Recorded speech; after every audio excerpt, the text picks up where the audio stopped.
好啦，我哋咧學習一下點樣咧將一個 polynomial 咧作出一啲排列啦。咁我哋排列個 polynomial 嘅時候咧，主要跟兩類嘅要求啦。一類咧就係 in descending power of x，in descending power of x，即係根據咧響嗰個 polynomial 度咧各個項嘅次方咧，將佢咧由大嘅次方咧排到去細嘅次方啦。咁呢個叫 descending power of x。咁相反咧就係有一個叫 in ascending power of x。ascending power of x 咧就即係根據 x 嘅次方啦，由最細嘅次方度排起，去到咧就最高嘅次方。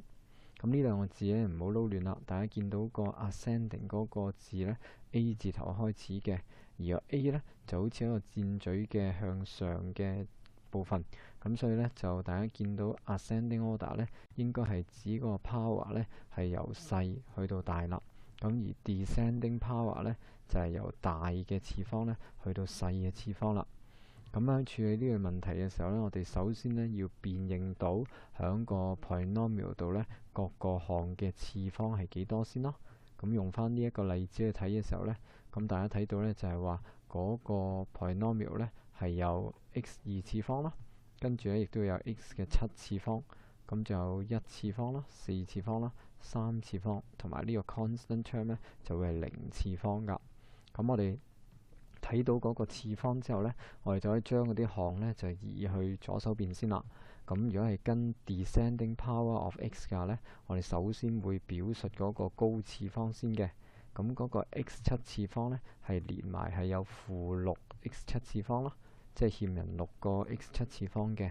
咁我哋首先寫低咧就係負六 x 七次方。咁然之後再望一望條式上面咧，似乎我哋見唔到有五次方啊，或者係六次方啦。咁再數落去嘅話咧，就係 x 四次方啦。咁呢個 term 成個項咧應該係加二 x 四次方嘅。咁所以加二 x 四次方呢個 term 咧，我哋就將佢寫喺個六 x 七次方嘅隔離啦。咁如此類推啦。咁我哋就緊要辨認到呢個係三次方啦。成個項咧就係負四 x 三次方。咁所以負四 x 三次方咧就再跟住寫落去啦。咁然之後咧，我哋有 x 嘅二次方啦。咁同埋咧就係 x 嘅一次方，咁係有三 x 咁多個嘅，咁所以我寫翻低係三 x 咯。咁最尾 x 零次方咧就係個 constant term，咁個 constant term 咧就係負一。咁我哋寫埋嘅話咧，我哋就將呢條式咧用 descending power of x 咧就排列咗出嚟噶啦。咁如果類似地我哋睇一睇用 ascending power of x 又如何咧？咁就啱啱係上面答案嘅相反啦。我哋首先咧由最細嘅 constant term， 最細次方嘅 constant term 啦，負一排起 x 一次方啦，總共有三個，跟住 x 二次方，然之後三次方，跟住咧就四次方，咁最尾咧先至係個七次方，最高嘅次方咧先出場嘅。好啦，再跟住我哋學下點樣去將一個 polynomial 咧進行一個 simplification 嘅工作。咁即係話我點樣去 simplify 一個 polynomial？ 咁咩叫 simplify 佢咧？就係話將佢由一個好長嘅形式咧，盡量寫得簡短一啲。咁點樣能夠可以寫得簡短一啲咧？就係將佢裡面嗰啲相類似嘅項，嗰啲 like term 咧，我哋夾埋一齊數，咁然之後咧就表述佢出嚟嘅。咁我哋睇一睇呢個例子，例如話我哋要 simplify 呢一個咁長嘅 polynomial。咁你見到佢係好長噶，如果咁樣寫法嘅話就，咁我哋咧就如果題目冇特別要求嘅話咧，咁我哋咧都可以跟嗰個做法咧，就由 descending power 度寫起，咁就方便我哋去睇咯。咁樣，咁我哋又係先辨認一下咧，喺呢一個 polynomial 度咧，各自嗰啲項嘅次方係幾多啦。咁我哋睇到咧，如果呢個例子度咧，個八 x 呢度係三次方咯。咁如果同佢相類似嘅項，仲有冇啲 x 係三次方嘅話咧？我哋見到呢度係有 x 三次方噶，而且佢前面咧應該係有 coefficient 減二咯。咁即係話咧，八 x 三次方咧係要比其中兩個咧係要俾人減咗去噶。我哋可以先將佢一次過認晒出嚟先，就 x 三次方嘅寫埋一堆咯，x 二次方嘅嘢咧又寫埋一堆，咁 x 一次方又一堆。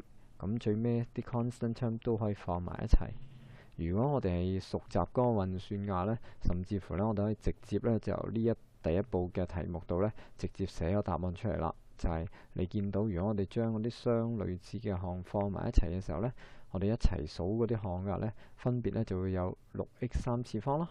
咁呢邊呢，就係變咗最尾呢係減2x 二次方、減5x 同埋加8嘅。咁我哋就完成咗將呢一個 polynomial 呢就簡化工作啦。好，如果喺嗰個 polynomial 度牽涉到有2個或者以上嘅 variable 嘅話呢，咁做嘅方法呢都係類似嘅。我哋最緊要認到呢邊啲 term 係 like term 啦。例如話呢，喺個 term 度，如果佢有2個 variable 嘅話呢，我哋仲要小心呢嗰啲 variable 嘅次方呢都要係完全吻合㗎。咁為咗方便起見嘅話呢，我亦都可以首先呢跟是但一個 variable 用佢 descending power 嘅方法咧排咗出嚟，等我哋咧就可以易少少觀察到啦。咁我哋見到咧，例如話呢個如果我寫咗 x 三次方先嘅，先睇 x 三次方，咁你見到咧喺成條式度咧只有一個項係有 x 三次方啦。咁然之後我哋再望一望 h 二次方嘅項啦。h 二次方嘅項咧，呢個咧係連埋個 g 乘埋嘅，咁所以成個 term 喺呢度嗰個部分咧係 gx 二次方，咁係有7個 gx 二次方㗎。我哋再睇下會唔會有類似嘅 gx 二次方？咁我哋觀察到咧，喺呢邊又有 g 乘 h 嘅二次方，咁即係 gx 二次方啦。呢度夾埋晒係一個類別嘅東西嘅話咧，咁呢2個咧係相類似嘅 term 啦。即係我哋有7個 gx 二次方啦，之後要減翻4個 gx 二次方，咁我哋可以將佢拍埋一齊寫先，又或者我哋直接寫個答案喺下面都得噶啦。咁比較要小心留心嘅咧，頭先我哋順住落去到 h 二次方啦，跟住應該係 h 嘅1次方啦。咁我哋見到 h 1次方呢度咧係出現咗嘅，但係隔離仲有個 g 嘅2次方，咁所以成個夾埋咧應該係 hg 嘅2次方。好啦，呢邊個 term 我哋有 g square h g 2次方再 h， 咁我哋記得乘數呢個次序係可以互換寫嘅話呢，咁呢個 g 2次方 h 嘅話呢，其實可以寫成 hg 2次方，佢哋係一樣嘅。咁我哋就見到呢2個 term 呢，其實都係類似噶。咁我哋就可以夾埋一齊數啦，即係減咗3個 hg 二次方，再加翻5個 hg 二次方嘅話呢，咁我哋得到出嚟最終係2個 hg 二次方。咁將佢成個寫出嚟呢，就係個答案啦。當我哋懂得點樣去 simplify 嗰個 polynomial 嘅時候呢，咁我哋就亦都可以自己咧做多一啲練習啦。咁呢度咧有2條大家可以試下嘅。好啦，學咗呢個技巧之後呢，我哋就嘗試將嗰啲 polynomial 咧進行一個相加同相減嘅工作。咁我哋有咗之前嘅技巧嘅話呢，緊記呢就係我哋要將嗰啲 like term 夾埋一齊去數啦。咁同埋有一個提醒呢，就係話我哋有陣時見到有括弧，當我哋處理括弧嘅時候呢，小心前面呢有冇符號。如果有符號嘅呢，呢個符號呢就會能夠將括弧裡面嘅正符號呢就將佢反轉㗎。我哋睇呢個例子，例如話括弧前面有減號，跟住括弧裡面 a 加 b 減 c 嘅話呢，其實呢個當我哋攞開咗個括弧之後呢，呢條式嘅實質貢獻呢就係減 a 減 b， 然之後加 c 啦。我哋睇到呢個 a 呢受前面個符號影響呢，就變咗做負 a 啦。呢個加 b 呢受前面嘅影響個符號影響呢，就變咗做減 b 啦。而呢個減 c 呢，就受到前面符號嘅影響，負得正，咁最尾呢就變咗做加 c 啦。喺度係咁，我哋又係睇一個例子，例如話呢個我哋需要去 simplify 呢一條式，我哋去 simplify 佢。咁我哋首先呢將嗰個括弧呢就攞開個括弧，攞開括弧前呢，我哋見到前面嗰個係加號嚟嘅，咁加號呢就唔會影響括弧後面嗰啲正負號啦。咁我哋一打開住之後呢，呢個仍然都係12減9 n 再減 n square 啦。咁我哋將相同類別嘅項呢拍埋一齊數 n square n 還 n， 跟住咧 constant term 還 constant term 嘅咧，我哋就做到結果係7n square 減14m 再加9啦。類似就係再睇埋 B 呢一條，呢一條度咧就我哋見到咧就係個括弧前面咧，小心呢個括弧前面咧有負號啦。